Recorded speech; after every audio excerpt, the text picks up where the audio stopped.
Hey, this is Jeff Garrett from the Set Performance Group. Today I want to talk to you about some leadership lessons from the book The Cubs Way by Tom Verducci. Sometimes the first lesson is sometimes people are not on the right team. So you may have members at your team, at your work, that shouldn't be on your team, or maybe they're just in the wrong position.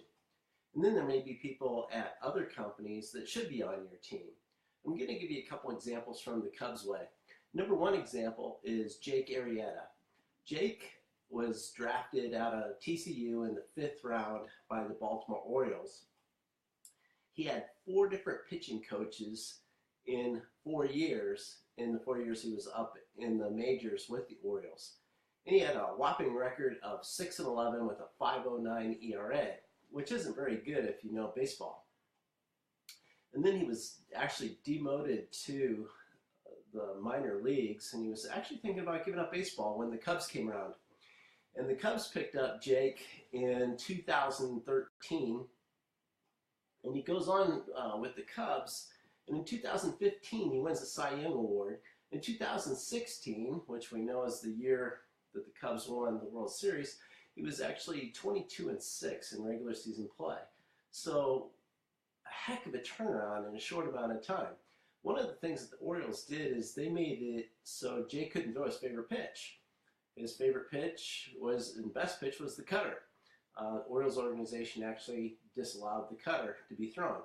Secondly, they changed his throwing motion, and then he got changed 4 different times in 4 different years. So Jake went to the Cubs and turned it all around, and they let him do his natural pitching, and they also let him throw the cutter. So he actually throws across his body.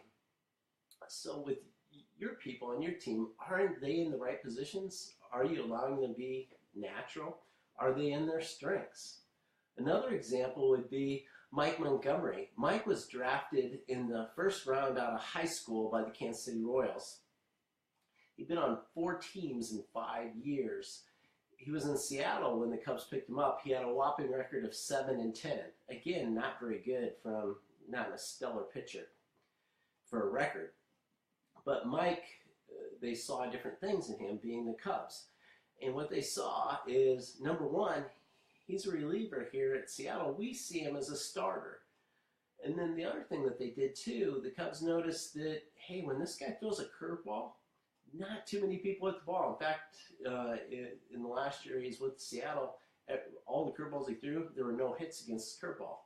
And then so he goes from throwing his curveball, I believe it was 18% of the time, to they raised to 36% of the time with the Cubs, and the teams against him had a whopping 111 batting average, which if you're a major league player, that still isn't very good for a batting average, but it's a great batting average to give up as a pitcher.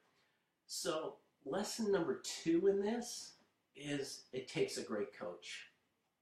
And the Cubs have pitching coach Chris Bosio.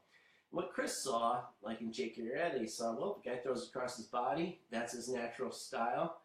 So I don't have a problem with that. Let's let him do it. And then with Montgomery, he saw, hey, that curveball is phenomenal. Nobody hits it, so we're going to have it so he throws the curveball more. And so under his tutelage and allowing the players to be themselves and to bring out the best in them, Chris did that. So right now, do you have employees that maybe not in their natural position? Do you have employees on from other companies that you've been trying to get over and maybe you could coach to be better? These are things to think about, and things that you can do as a leader is to develop your people, number 1. Number 2, put them under their natural strengths. And one of the things that I do is that I coach people on their natural strengths themes, and that's the Gallup Strengths Finder. And if you'd like to learn more about that, you can contact me at jgarrett@theascentperformancegroup.com. And remember, be great today.